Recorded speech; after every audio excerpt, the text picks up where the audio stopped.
Hello students. तो चलिए हम लैपलास ट्रांसफॉर्म में नेक्स्ट लेक्चर लेते हैं। और इससे प्रीवियस हमने इनवर्स लैपलास ट्रांसफॉर्म, उसकी प्रॉपर्टीज, ये सब हम लोग ऑलरेडी फिनिश कर चुके हैं। अब इस लेक्चर में मैं पढ़ाने जा रही हूँ कॉन्वोल्यूशन थ्योरम। और ये जो कॉन्वोल्यूशन थ्योरम है, इसका यूज भी हम इनवर्स फाइंड आउट करने के लिए करते हैं। और ये इस चैप्टर का मोस्ट इम्पॉर्टेंट टॉपिक है। और हर बार यहाँ से पहले 10 मार्क्स का आता था, लेकिन अब मैक्सिमम 7 मार्क्स का क्वेश्चन यहाँ से आना कंफर्म है।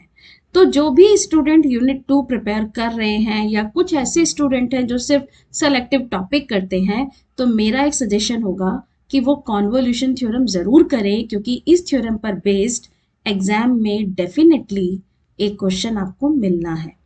तो चलिए बिना टाइम वेस्ट किए हम इसके स्टेटमेंट पर आते हैं, और इसका प्रूफ हम यहाँ नहीं ले रहे हैं। और स्टेटमेंट के बाद हम इस थ्योरम को कैसे अप्लाई करें वो हम इस वीडियो में सीख रहे हैं। तो देखिए यहाँ पर आपके पास स्टेटमेंट कहता है कि L inverse of F S आपको पता होगा एफ टी, मतलब कोई ना कोई एलिमेंट्री फंक्शन होगा जिसका इनवर्स आप जानते हैं। एक दूसरा फंक्शन होगा जी एस, जिसे जी से डिनोट कर लिया है। आप F1, F2 कह सकते हैं, FS, GS कह सकते हैं। इसका मीनिंग दो फंक्शन का इन्वॉल्वमेंट बहुत ज़रूरी है। तो दूसरा फंक्शन जिसका इन्वर्स आपको पता है वो है GT। अगर अब आपसे कहा जा रहा है कि एल इनवर्स बताइए FS इंटू GS, मीनिंग दोनों फंक्शन का मल्टीप्लीकेशन आ गया, तब हम इनवर्स कैसे फाइंड आउट करें, जबकि हमें इनका सेपरेटली इनवर्स पता है। लेकिन अगर दोनों का मल्टीप्लाई हम कर दें तब उसका इनवर्स कैसे निकालें, तो हम इसे निकालते हैं बाय कॉन्वोल्यूशन थ्योरम। और कॉन्वोल्यूशन थ्योरम कहता है कि L inverse of F s into G s equals to integration 0 to t, ये लिमिट फिक्स है 0 टू टी। फंक्शन जो आपके पास एफ एस है, इसके कॉरस्पॉन्डिंग आपको इसका इनवर्स पता है एफ टी। तो इस एफ टी की हेल्प से आप इस इंटीग्रेशन के अंदर फर्स्ट फंक्शन इंट्रोड्यूस करेंगे, दिस इज एफ यू। दूसरा जीएस के कॉरस्पॉन्डिंग आपको इसका इनवर्स पता है जीटी। तो जीटी के कॉरस्पॉन्डिंग आप दूसरा फंक्शन इंट्रोड्यूस करेंगे, this is g t minus u. दोनों का मल्टीप्लाई और integration with respect to u, t as a parameter की तरह काम करेगा। तो काम आपको किस तरह से करना है, आपको अपने क्वेश्चन को देखकर दो फंक्शन सेलेक्ट करने हैं, F S, G S. Choice आपकी, आप किसी को भी एफ एस और किसी को भी जी एस ले सकते हैं। इस एफ एस का आप एल इनवर्स निकाल लें, तो इसका एल इनवर्स आपको मान लीजिए मिल गया एफ टी। और इस जी एस के कॉरस्पॉन्डिंग अगर आप इसका इनवर्स निकाल लें तो मान लीजिए फंक्शन आ गया आपके पास जी टी। इस एफ टी की हेल्प से आप फॉर्म कर लेंगे फंक्शन एफ यू, और जी टी की हेल्प से आप फॉर्म कर लीजिए function ji t minus you. कैसे फॉर्म करेंगे, जो एफ टी आया है उसमें टी को यू से रिप्लेस कर दीजिए, और जी टी की हेल्प से जी टी माइनस यू बनाना है, तो यहाँ टी को रिप्लेस कर दीजिएगा टी माइनस यू से। और इंटीग्रेशन में दोनों फंक्शन का multiply, then integration with respect to u. तो चलिए अब देखिए कैसे अप्लाई करना है। इस स्टेटमेंट को लर्न कर लीजिएगा, 2 मार्क्स में इसका स्टेटमेंट पूछ लिया जाता है। तो इस वीडियो में मैं बिल्कुल आपको ये बता के चलूंगी कि कॉन्वोल्यूशन से किस किस तरह के क्वेश्चन पॉसिबल है, क्योंकि यहाँ से क्वेश्चन कंफर्म है। अब हम आते हैं कि हम किस तरह से अप्लाई करें। आपके पास यहाँ मैंने जो फर्स्ट क्वेश्चन लिया है वो है use convolution theorem to find L inverse of s upon s square plus a square का होल स्क्वायर। क्वेश्चन में स्पेसिफाई होगा कि आप इसे कॉन्वोल्यूशन से करें, वरना ऐसे बहुत से क्वेश्चन हैं कि आपसे सिर्फ इतना कहा जाए कि एल इनवर्स निकालो। आपको नहीं समझ में आ रहा कौन सी प्रॉपर्टी लगाएं, लेकिन आपको ये समझ में आ रहा है कि इसमें कॉन्वोल्यूशन लग सकता है, तब आप वहां पर भी कॉन्वोल्यूशन लगा सकते हैं। और अगर क्वेश्चन में उसने पहले ही कह दिया कि भाई कॉन्वोल्यूशन से करना है, तब तो कॉन्वोल्यूशन ही अप्लाई करना है। तो देखिए कॉन्वोल्यूशन में यहाँ जो पूछा उसने एल इनवर्स पूछा, इसका सॉल्यूशन देखते हैं। एस अपॉन और यहाँ कर दिया होल स्क्वायर, तो इसे आप सेपरेट करके लिख लो। आप इसे ऐसे लिख सकते हो कि 1 upon s square plus a square into s upon s square plus a square, ऐसे लिख सकते हो, आपकी चॉइस। मैंने पहले 1 ले लिया और दूसरा मैंने एस ले लिया। अब मुझे पता है ये जो फर्स्ट फंक्शन है ये साइन का बनेगा, और जो सेकंड फंक्शन है ये कॉस में चला जाएगा। इसका मतलब मुझे दोनों का एल इनवर्स पता है ना सेपरेटली, लेकिन निकाल किससे रहे हैं, कॉन्वोल्यूशन से। तो मेरी चॉइस कि मुझे एफ क्या लेना है या जीएस क्या लेना है। तो मैंने यहाँ जो एफ ले लिया, फर्स्ट ले लिया, और सेकंड जो आपने लिया वो जीएस लिया। तो चलिए अब इसके अकॉर्डिंग हम किस तरह से काम कर रहे हैं। मैंने अपने क्वेश्चन को करने के लिए एफ को सेलेक्ट किया 1/s² प्लस a²। आप चाहें तो s/s² प्लस a² सेलेक्ट कर सकते हैं। और दूसरा फंक्शन मैंने जीएस सेलेक्ट कर लिया s/s² प्लस a²। अब इसकी हेल्प से मैंने एफ फाइंड आउट किया। So f is L inverse of 1/s² plus a²। ये साइन में बनेगा लेकिन ऊपर कांस्टेंट 1 है, होना चाहिए था a। सो a डिवीजन में आ गया, सो 1/a साइन 80। दूसरा जीएस है, तो जीएस की हेल्प से मैंने जीटी फाइंड आउट किया। जीटी बन गया L inverse of s/s² plus a²। ऊपर s रखा है तो ये कॉस में कन्वर्ट होगा, ये आपके पास बन गया कॉस 80। ये आपने दो फंक्शन प्रिपेयर कर लिए। अब इस फर्स्ट एफ की हेल्प से मैंने नेक्स्ट फंक्शन बनाया एफ यू, मतलब t को मैंने u से रिप्लेस कर दिया, तो 1/a sign a u। Second है जी टी माइनस यू बनाना है, तो जहां t लिखा है उसे मैं t माइनस यू से रिप्लेस कर लेती हूँ, a t माइनस यू। दोनों फंक्शन मैंने फॉर्म कर लिया। अब मैं कॉन्वोल्यूशन अप्लाई कर रही हूँ, सो बाय कॉन्वोल्यूशन थ्योरम। अब कॉन्वोल्यूशन थ्योरम के लिए मुझे इंटीग्रेशन लेना होगा। So by convolution theorem this is equals to integration 0 to t। तो आपने इंटीग्रेशन लिया 0 टू t और इसमें पुट करेंगे F you into ji t minus u d you, मतलब दोनों फंक्शन जो आपने बनाया उनका प्रोडक्ट कर दीजिए। तो ये कन्वर्ट हो गया 0 to t। F u is 1/a sine a u. और सेकेंड फंक्शन है आपके पास cos a t minus u d u. अब याद रखिएगा इंटीग्रेशन u के रेस्पेक्ट में है, t के रेस्पेक्ट में नहीं है। तो यहां पर इंटीग्रेशन करने के लिए साइन और कॉस का मल्टीप्लाई है। अब डायरेक्ट तो इंटीग्रेशन नहीं होगा, तो इंटीग्रेशन करने के लिए हम यहाँ जो बेसिक फॉर्मूला यूज करेंगे, सबसे पहले ट्रिग्नोमेट्रिकल आइडेंटिटी यूज कर रहे हैं 2 sin a cos b। तो 2 sin a cos b equals to sine a plus b plus sine a minus b। आपको ये ट्रिग्नोमेट्रिकल आइडेंटिटी यहाँ यूज करनी है, तो 2 से मल्टीप्लाई कर दें और 2 से डिवाइड कर दें। तो ये आपने 1/2a तो बाहर कर दिया, इंटीग्रेशन 0 टू t। सबसे पहले आ गया साइन a प्लस b, दोनों एंगल का addition. First is a u plus second is a t minus a u. Next plus sine a minus b, दोनों एंगल का subtraction, a u minus a t plus a u. And और ये अब आपके पास integration रह गया D u. अब थोड़ा सा सिंप्लीफाई कर लीजिए, तो इंटीग्रेशन सिंपल है 1/2a 0 टू t। तो फर्स्ट आपके पास देखेंगे ए यू से ए यू आपका कैंसिल हो जाएगा और ये सिर्फ आपके पास रिमेनिंग बचेगा साइन ए टी। और सेकंड में आप देखेंगे कि ए यू ऐड हो गया, this is 2au minus a T, और ये इंटीग्रेशन बचा आप डी यू।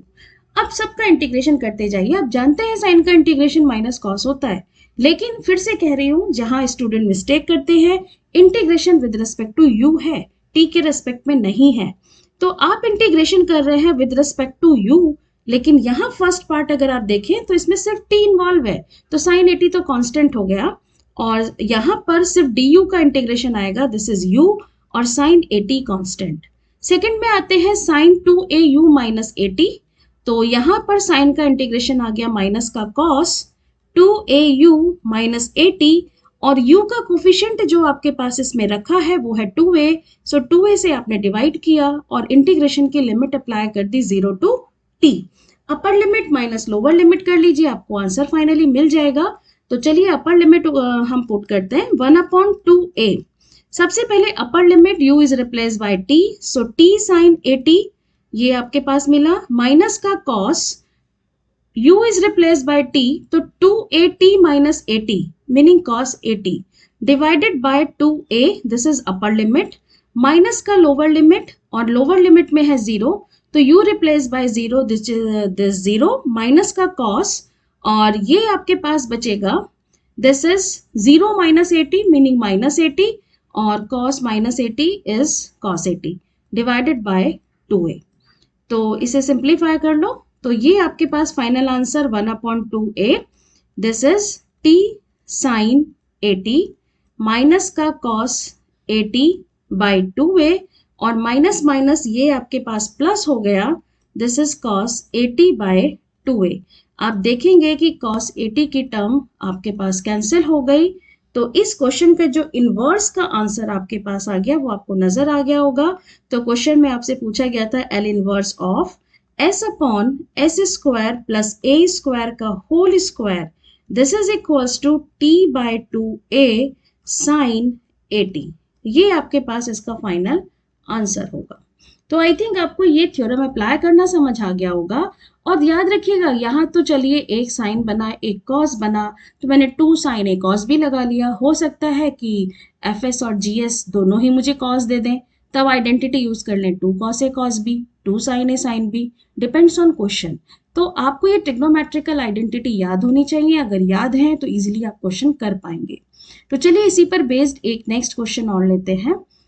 नेक्स्ट क्वेश्चन जो मैंने यहाँ जो सेलेक्ट किया है वो क्वेश्चन है use convolution theorem find inverse 1 upon s cube s square plus 1।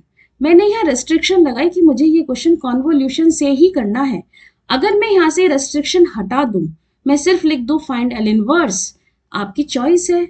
आप इसके पार्शियल फ्रैक्शन कर लो चाहे, इजीली हो जाएगा। और अगर कॉन्वोल्यूशन लगाया तब भी इजीली हो जाएगा, क्योंकि कॉन्वोल्यूशन पढ़ा रही हूँ और ये क्वेश्चन एक दो बार पूछा भी गया है रेस्ट्रिक्शन के साथ कि आप इस क्वेश्चन को कॉन्वोल्यूशन से ही करेंगे। तो देखिए कॉन्वोल्यूशन से आप इस क्वेश्चन को कैसे कर रहे हैं। अब क्योंकि कॉन्वोल्यूशन से इसका सॉल्यूशन मांगा गया है, तो मेरे पास 2 ऐसे फंक्शन होना चाहिए जिनके इनवर्स मैं ऑलरेडी जानती हूँ।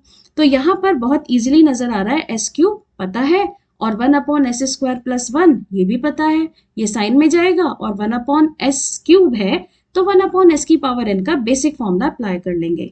तो चलिए फंक्शन को सेपरेट करते हैं।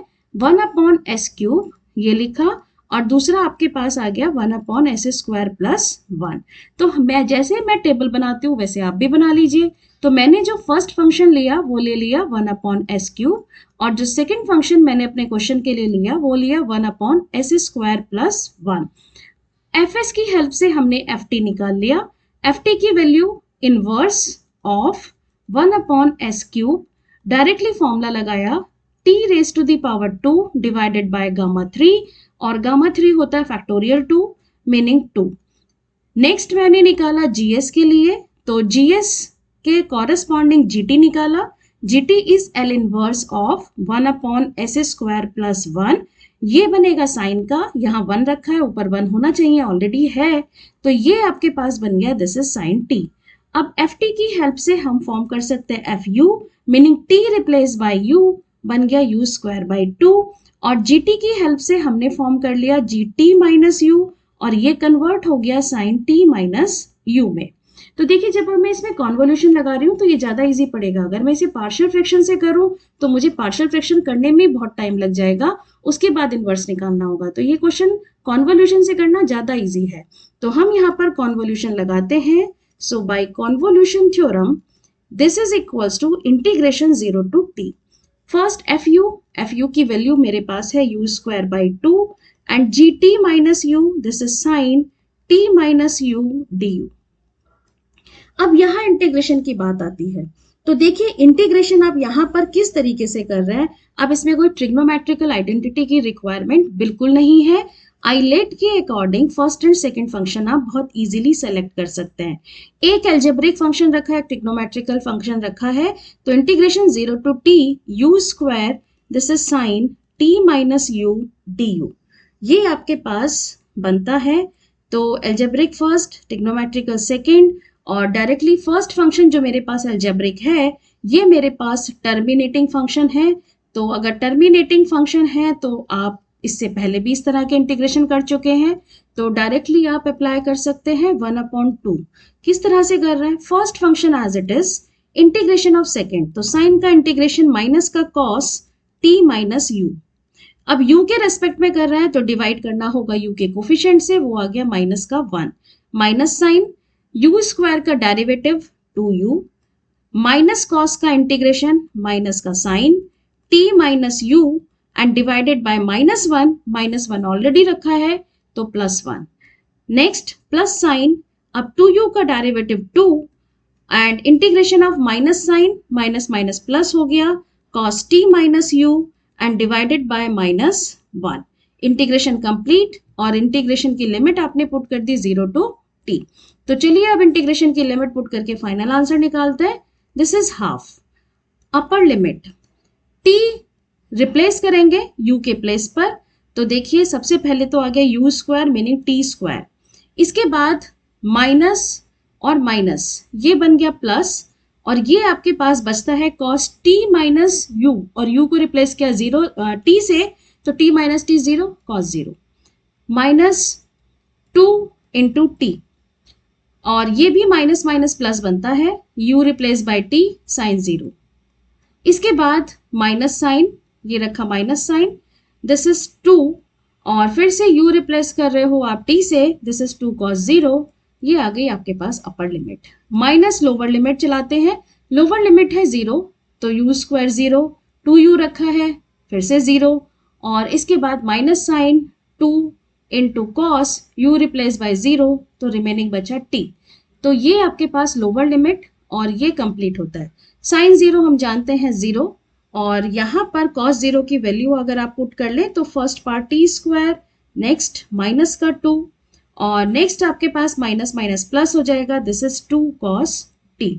तो ये आपके पास इसका फाइनल आंसर होगा. तो क्वेश्चन में आपसे जो इनवर्स पूछा गया था तो उसके corresponding answer L inverse of 1 upon s cube s square plus 1 this is equals to और अगर मैं इसका 2 को अंदर ले जाऊं तो टी स्क्वायर बाई 2 प्लस का cos t माइनस का 1 दिस इज फाइनल आंसर. ये इसका आंसर होगा. तो आई थिंक ये कॉन्वोल्यूशन बहुत सिंपल सा टॉपिक है लेकिन बहुत इंपॉर्टेंट टॉपिक है और आगे इसी कॉन्वोल्यूशन का यूज हम एप्लीकेशन में भी करेंगे. और एप्लीकेशन जब हम पढ़ेंगे या जो भी स्टूडेंट एप्लीकेशन तैयार कर रहा है तो ये ध्यान रखिएगा कि एप्लीकेशन करने के लिए आपको लैप्लास और लैप्लास इनवर्स दोनों बहुत अच्छे से आने चाहिए क्योंकि एप्लीकेशन के अंदर सारा कॉन्सेप्ट एक ही क्वेश्चन के अंदर यूज हो जाता है. तो इस तरह से ये कॉन्वोल्यूशन आपको क्लियर हो गया होगा. अब यहाँ पर मैंने इस वीडियो में कुछ इसके प्रैक्टिस क्वेश्चन डाले हैं. ये प्रैक्टिस क्वेश्चन जरूर करिएगा. दोनों किसी ना किसी ईयर में पूछे गए हैं, इंपॉर्टेंट क्वेश्चन है और अगर फिर भी कोई डाउट आता है तो आप मुझे कमेंट करके पूछ सकते हैं. So thank you so much.